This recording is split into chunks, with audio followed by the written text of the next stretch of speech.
And this is the second month in a row. Okay, we're recording now.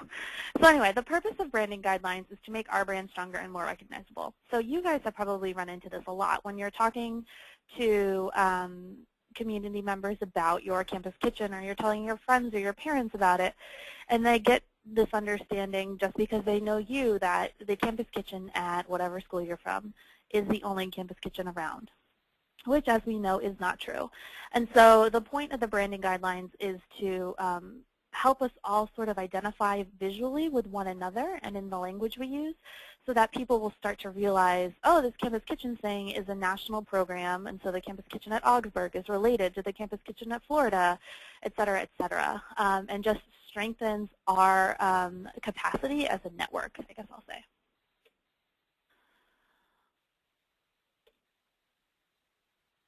We're working here.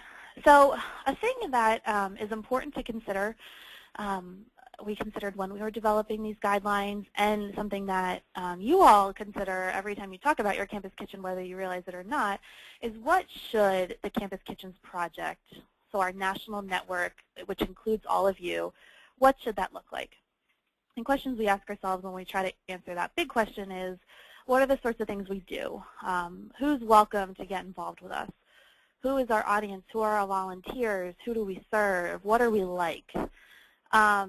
So I guess I'll open the floor right now, or try to open the floor. I'm going to unmute everyone.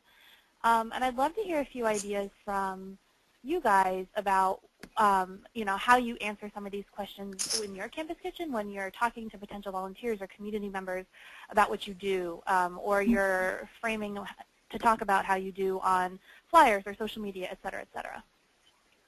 So anyone I'd love to hear from.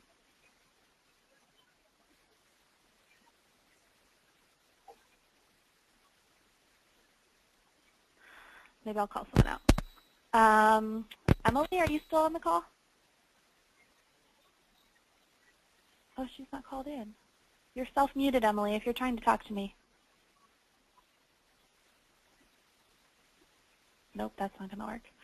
Okay, how about Jenny Davidson? You're there, right? Can you hear me now?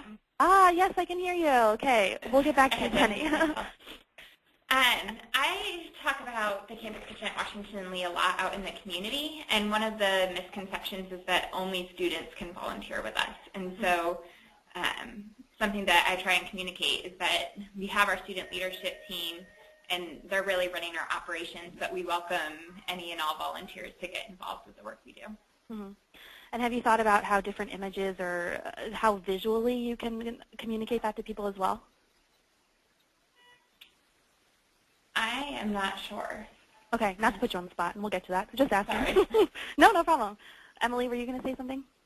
Oh, no, I just figured out how to talk. Oh, hi. No, I was muted on the phone and on the screen. Gotcha. No, I talk to people out in the community all the time, and I make sure that I do tell them that we're part of a larger network of nonprofits, and that we're all over the country doing this work. Right, right on. Super. So, it's easy to use your words when you're talking face-to-face with someone, and I'm going to keep you all unmuted for now, FYI, so if you want to mute yourselves, feel free. It's easy when you're talking face-to-face to tell someone about, hey, this is the work that we do, but actually we do it at 33, campuses across the country, soon to be more. But there is a way that we can sort of visually communicate a lot of what we do and what we're about as well, which is where the branding guidelines come in. So in development of these guidelines, we thought about all of the things that campus kitchens are, and I have some of them listed on the screen. You guys are leaders, your organizations are student-powered, you're basically running your own nonprofits yourselves. We're fighters, we're in this fight against hunger. You guys are leaders on your campuses and in your communities, and your community members. You might not, you might be a student in a community, but you all, as members of your campus kitchens, are out in the community a lot more than some of your peers, and are working with community members and becoming more engaged citizens in your community, and therefore you're our community members as well. So how do we communicate this in written word and visually? Well, when we're talking about the Campus Kitchens project, here are just some of the basic guidelines we have laid out in these branding guidelines. This probably seems pretty obvious. We don't use offensive or derogatory language. And that sometimes can even include, I mean, this is not as derogatory as some, but the phrase senior citizens. Some of our kitchens, our AARP subgrant schools and other kitchens do a lot of work with senior citizens, and we try, and I know I just used it, but we try to avoid using that phrase all of the time and say older adult clients, senior clients. There are other words that you can use as well. Just trying to, treat everyone equally in the actions that we do and the words that we write. And we also want to use professional language that makes us seem like we are this awesome national organization that totally has its act together, because we do.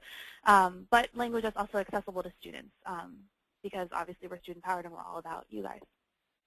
As far as using images, the branding guidelines state that images you use, so whether this is on social media or on flyers you create or on a website or anything that you're making, must show safe kitchen operations.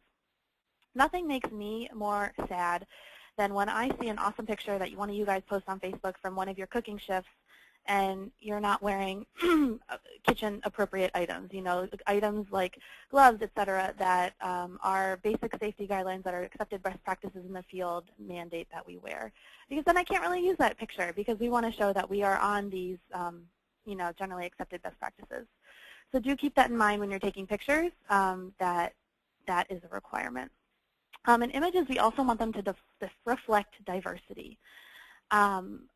As you all know, not everyone in your campus kitchen organization is the same type of person. You have males, you have females, you have people from all over the place, and you have people of different ages and from different walks of life. And so one of the ways that we can visually show what we're about, like Jenny was talking about, that we don't just work with students, we work with community members, is using images that reflect that. And then as far as fonts go, there are specific fonts noted in the branding guidelines, which I will talk about where those could be found in a few minutes. But in general, we have specific fonts that have to be used for the logo, and we have specific fonts that have to be used for the Teach, Reach, Feed, Lead. But other than that, we have recommended fonts, and just in general, we recommend that you avoid flowery, quote, cute fonts. We want to use fonts that don't scream, we're cute, because we're not. We're trying to make our brand cool. That's one of the words I used earlier. And so anything that we do should try to reflect that. Cool is sort of a goofy word, but I think it's the best encompassing one at the moment. It's the one I can think of right now, at least. Okay, so as far as logos go, having specific rules about when and where a logo can be used is one of the best ways to strengthen our brand. So it's one of the primary tenets of the branding guidelines. So you can use your logo or our logo. Our logo is obviously shown in black, white, gray, or orange. And there is a specific gray and orange you can use that I'll show you in a few minutes. So basically, obviously the black one wouldn't show up here, but the black one is what you see on a lot of things, is on the front of our, or the header on our website, on any Word documents. That's the most popular. But you can also change the color if you're printing on a dark background, especially with T-shirts, which we'll also talk about in a minute. Any questions about what color you can put your logo in? All right, cool. Like I said, we'll talk about logos on T-shirts in just a second. So another thing that's important for all of us is making sure that we're talking about your campus kitchens and the campus kitchen project in the same way. So on the screen right now, I have 4 different ways of writing the CKP, which is obviously, as you know, the national office where I work and my colleagues work. So can anyone tell me which of these is the right way to write out CKP?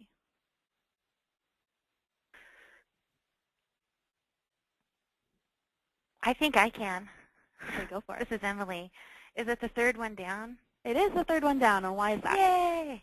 Because it's the Campus Kitchens Project. This is also one of my pet peeves, that we are not the Campus Kitchens at Gonzaga University. We are the Campus Kitchen at Gonzaga University, but our organization is the Campus Kitchens Project.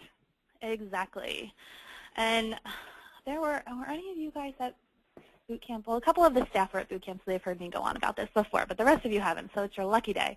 Exactly, Emily's right. So the national network, because we're the national network, we are multiple kitchens because there are 33 of you out there, but you all individually are a single kitchen, which we'll get to in a second. Also, it's important to note that the in the Campus Kitchens project is also capitalized, so all 4 words are capitalized in all situations. And so when you're talking to, especially if someone at your school, like the school paper or community paper is going to write about you, it's important to note that the national office is the Campus Kitchens with an S project, all capitalized, but you all are something different. Our acronym, obviously CKP, which is appropriate to use in writing after you have spelled out the full name the first time, which maybe seems obvious or silly, but worth noting. And then the other thing that I have here on the screen is just our basic boilerplate. This goes at the end of all press releases we do, goes on a lot of the documents that we create. It's on the back of the postcard that you all were sent. And this just is sort of just the standard language we use to talk about the Campus Kitchens project generally. And this boilerplate is on the pantry under the communications and branding section. There's a sample press release, and this is on that press release. And this is also on our website. So if you are ever, especially in articles, if you're being interviewed and want to know sort of the exact language that we use to talk about CKP, that's where you find it. So next we'll talk about your individual kitchens. So everyone should be able to get this question right since Emily pretty much already answered it. Who would like to tell me which of these 4 ways of saying campus kitchen at blank college is correct?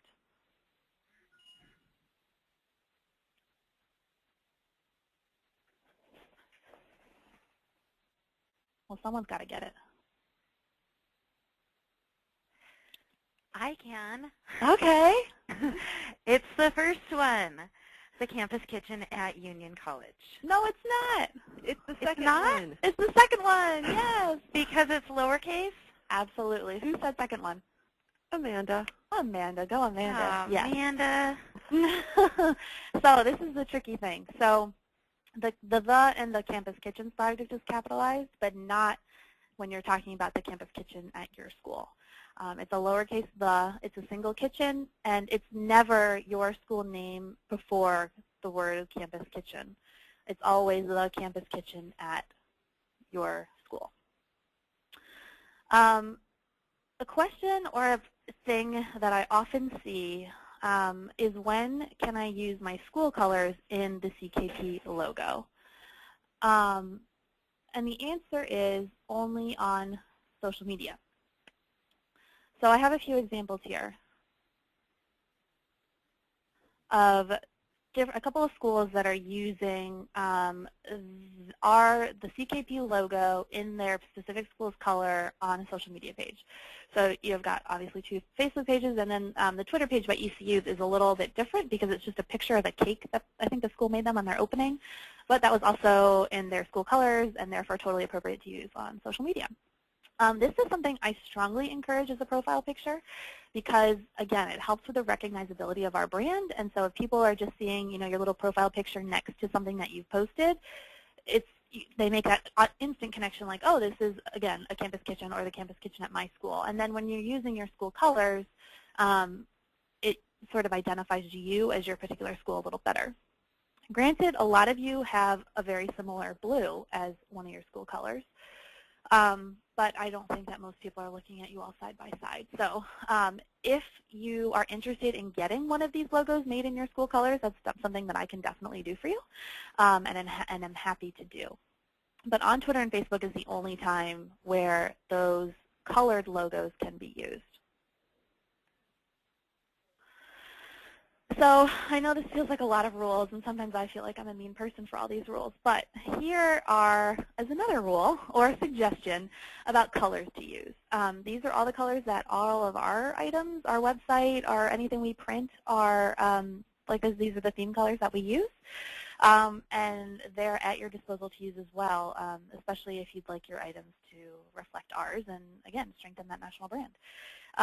So the first orange number 1, and again, you don't need to write all this down because this is in the branding guidelines. This is just an image for you all. That's the orange color of the logo, which at this point you all should have. And then the gray there in the middle and the bottom is the gray logo color, which you may not have. But again, if you ever are in a situation where you need that gray logo for a shirt, for a this or that, I'm more than happy to make it for you. So what about on a t-shirt? This is probably the most important thing of this whole branding guidelines discussion, because I think you guys probably make t-shirts more than anything else. So here are the rules for t-shirts. Your t-shirt, the fabric itself can be in any color. But if you print our logo or your logo on it, it must be in that black, white, gray, or orange. And you can't alter the logo or the text of the logo, though you may print just like the box logo with the fork, knife, and exclamation point without text if you'd like. So here are a few examples of shirts from over the years. Does anyone want to throw out a shirt that they think is legal or a shirt that they think is illegal when it comes to logo usage?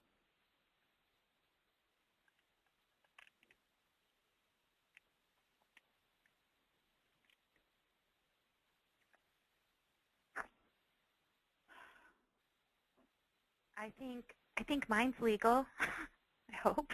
Yes. So the one on the bottom left, Emily's shirt from Campus Kitchen at Gonzaga, is absolutely legal because it is the white logo. Correct, Emily. Yay. Yay. I'm guessing that the black and the green is illegal. Yeah, on the bottom right? Yeah. Yes. And again, I should say that this isn't to call out any one school as being better or worse than another. I love you all equally. But yes, those shirts in the bottom right are unfortunately not very legal because that changes the color of the logo to one of our not pre-approved colors. If the t-shirt was that lime green and the logo was black, if it was reversed, that would be totally fine. I'm going to guess that the heart with the fork knife exclamation is probably not right. It is not right, unfortunately, because I think that that is a super cute shirt, but alas. Super cute. But we are cute. That's true. Good point, Emily. And that's why these rules exist. So they have not only changed the color of the logo in that situation, but changed the shape. And so those are two no-nos. The shirt in the upper middle with the red logo is also not cool because it's red, but the other two shirts are fine. Wake Forest is actually a little bit lucky in this situation. They're the upper right picture. Their school colors are black and gold, and so they can put a black logo on a gold shirt, and it's their school colors, which unfortunately not all of you can do. But the white logo looks great on any shirt is what I say, and sometimes the gray one too. Okay, but other than that, there are no rules when it comes to shirts. So again, you can design them however you want, as long as you keep the integrity of the logo and don't change the color. And then the other thing I will say is that if you are unsure about a shirt that you've created, you can send a mock-up to me and I'll let you know. Lee University has sent me about 5 shirts in the last few weeks, which is totally fine with me. And we've gone back and forth about which design is cooler and which ones work in terms of the branding guidelines and which ones don't. So that is also part of my job, like I said, is making sure that our brand is strengthened. And okay, let's stop going backwards and let's go forwards. So checking out shirts is one thing. We do have some pre-approved CKP swag made for you all already on our Zazzle store, which hopefully some of you have already learned about in your back-to-school box. So the address is just right there. It's zazzle.com/campuskitchens, and then on the left of that page there is a category for all of the different schools. And so on each category, for each school, there are 2 short sleeve shirts, a long sleeve shirt, a whiteboard, a laptop case, a tote bag, a water bottle, and a few other things that I can't think of at this particular moment. But they all have your school's logo on them instead of the CKP Campus Kitchen Project National logo. So that's an easy way to get your kitchen swag if you're interested. Of course, you can also make your own things as long as you adhere to these guidelines, and ideally run them by me real quick for a thumbs up. But yeah, we've made these for you to hopefully make your life a little easier. Okay, any questions about the branding guidelines.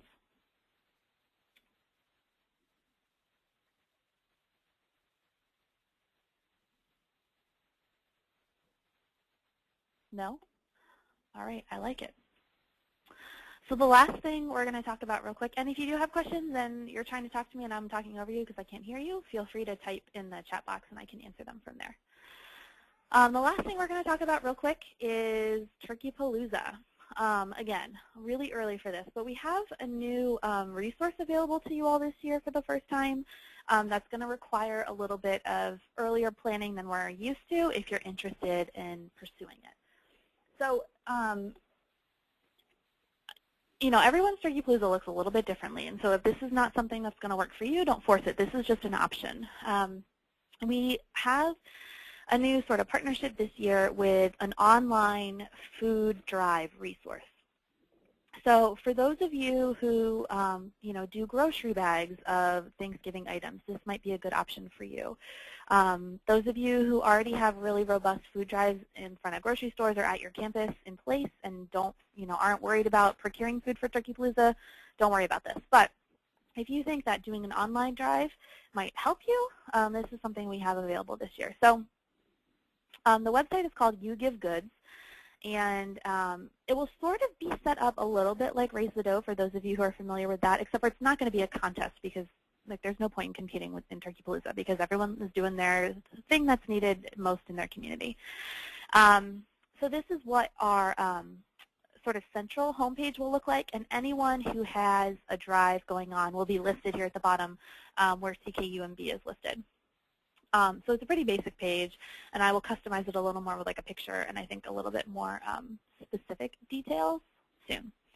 An individual drive picture, or excuse me, page looks like this. So you customize it with your campus kitchen's name.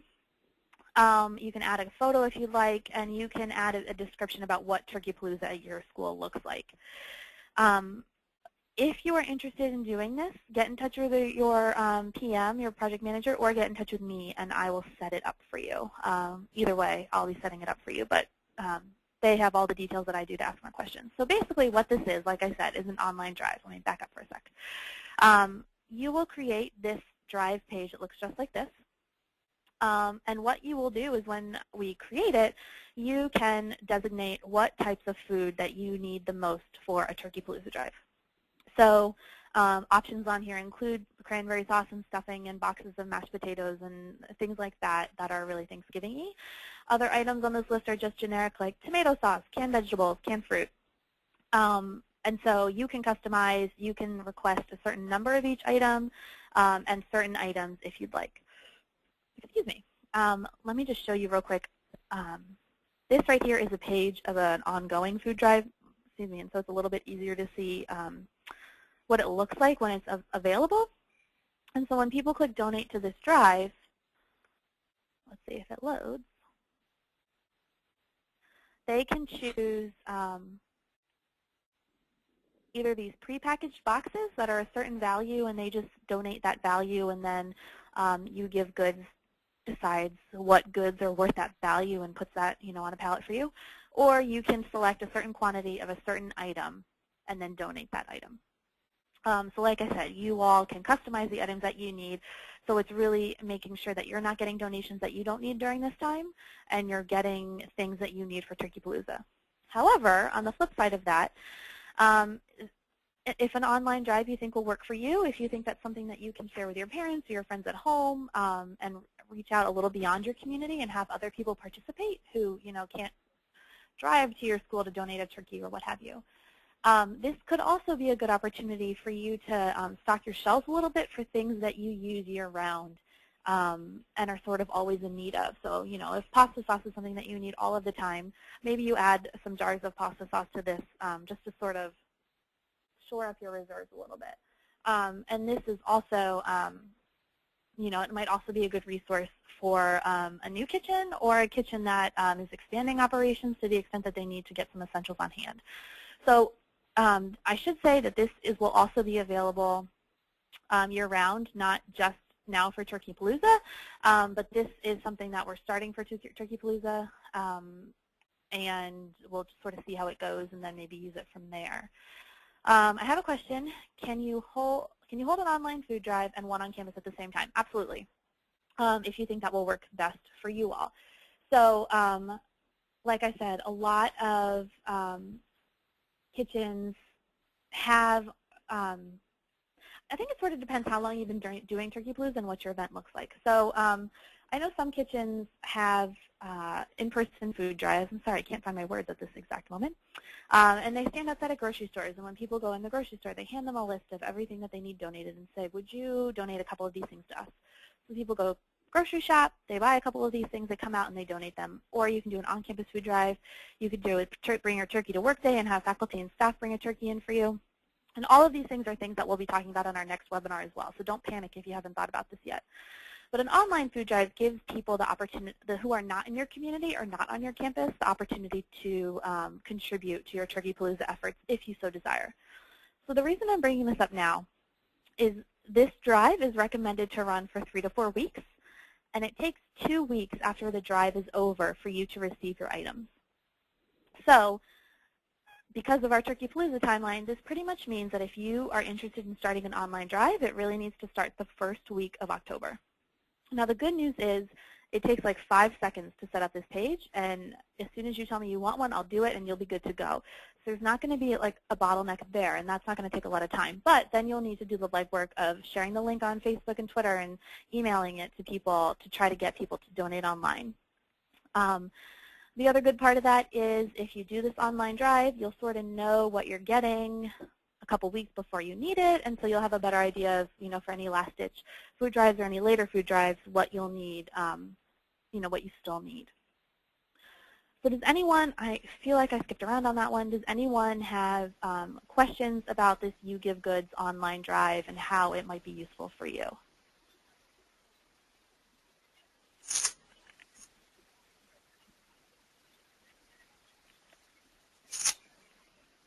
Okay, I'll take that as a no. If you do, feel free to type in the chat box and let me know. So this is something that, like I said, your project manager knows about if you'd like to learn more.